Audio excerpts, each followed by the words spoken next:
যখনই কোনো কিছুর প্রয়োজন পড়বে সূরা ফাতিহার এই আয়াতটি পড়বেন, আল্লাহ তাআলা আপনার সমস্ত প্রয়োজন আল্লাহ তাআলার পক্ষ থেকে আল্লাহ তাআলা আদায় করে দিবে ইনশাআল্লাহুল আজিজ, এবং আপনার সমস্ত প্রয়োজন মিটায় দিবে। সংসারের ঝামেলা আছে, আল্লাহ তাআলার কাছে সূরা ফাতিহার আয়াতটা পড়ে যদি চাইতে পারেন, আল্লাহ তাআলা সংসারের ঝামেলা দূর করে দিবে। স্বামী স্ত্রীর মহব্বত নাই, সূরা ফাতিহার আয়াতটা পড়ে আল্লাহর কাছে দোয়া করেন, আল্লাহ তাআলা দূরীভূত করে দিবে। অভাব অনটনে আছেন, শান্তি হচ্ছে না, রহমত বরকত কোনো কিছু আসতেছে না, ব্যবসায় মন্দা, ব্যবসায় বারাকা হচ্ছে না, এক কথায় যত কিছুর প্রয়োজনই হোক না কেন সমস্ত প্রয়োজন আল্লাহ তাআলা মিটায় দিবে যদি সূরাতুল ফাতিহার আয়াতটা পড়তে পারেন।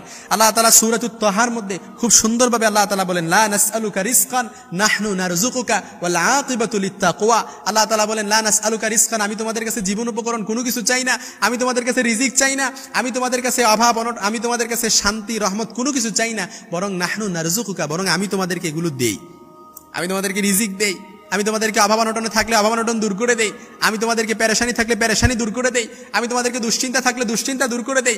কারণ তোমরা যদি আমার কাছে চাইতে পারো, ওয়াল আকিবাতু লিত্তাকওয়া, কারণ মুত্তাকিনদের জন্য রয়েছে ভালো পরিণাম। এজন্য মুত্তাকি কোনো বান্দা যদি আল্লাহ তাআলার কাছে সূরাতুল ফাতিহার ইয়াকা না'বুদু ওয়া ইয়াকা নাস্তাঈন এই আয়াতটি পড়ে আল্লাহ তাআলার কাছে চাইতে পারে, কারণ এই আয়াতটি এটাই প্রমাণ করে যে এই আয়াতটির অর্থই হচ্ছে আল্লাহ ইয়াকা না'বুদু ওয়া ইয়াকা নাস্তাঈন, আমরা একমাত্র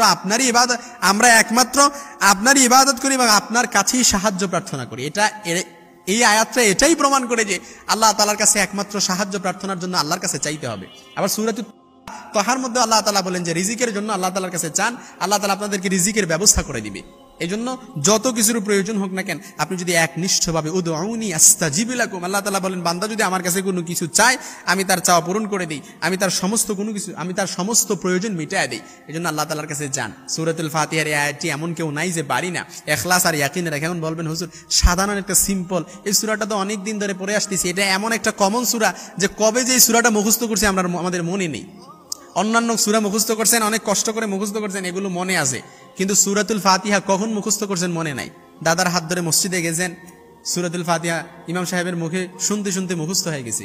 ছোট্টবেলায় মসজিদে গেছেন, শুনতে শুনতে মুখস্থ হয়ে গেছে, কখন মুখস্থ করছেন এগুলো বলতেও পারেন না।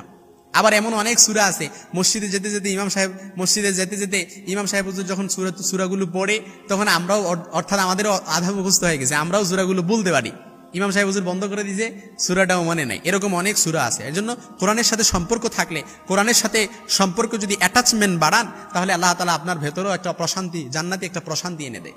এই জন্য যখনই কোনো প্রয়োজনে পড়বেন, যখনই কোনো কিছুর প্রয়োজন পড়বেন, তখনই বলবেন ইয়াকা না'বুদু ওয়া ইয়াকা নাস্তাঈন, আল্লাহ আমরা আপনার নিকট ইবাদত করি এবং আপনার কাছেই সাহায্য প্রার্থনা করি। রিজিক নাই, আল্লাহর কাছে বলেন আল্লাহ রিজিকের সাহায্য আমি আপনার কাছে যাই। অভাব অনটনে আছেন, আল্লাহর কাছে বলেন আল্লাহ অভাব অনটন থেকে দূরীভূত হওয়ার জন্য ইয়াকা না'বুদু ওয়া ইয়াকা নাস্তাঈন, অর্থাৎ আপনার কাছেই আমি সাহায্য প্রার্থনা করি। আল্লাহ আমার ব্যবসায় বারাকা হচ্ছে না, এই ব্যবসায় বারাকা হওয়ার জন্য আমি আপনার কাছে সাহায্য চাই। আল্লাহ আমার ব্যবসায় মন্দা, আপনি আমার ব্যবসার মধ্যে ভালো কোনো কিছু করে দেন। আল্লাহ আমি লাইফে শাইন করতে পারতেছি না, আল্লাহ আমি লাইফে ভালো কোনো কিছু করতে পারতেছি না, আল্লাহ এই ভালো কোনো কিছু করার মতো আপনি আমাকে তৌফিক দান করেন। এভাবে আল্লাহ তাআলার কাছে বলেন ইয়াকা না'বুদু ওয়া ইয়াকা নাস্তাঈন। আল্লাহ তাআলার কাছে যদি কোনো বান্দা বলে, আল্লাহ তাআলার কাছে বলে, আল্লাহ তাআলা দোয়াও শিখিয়ে দিয়েছেন।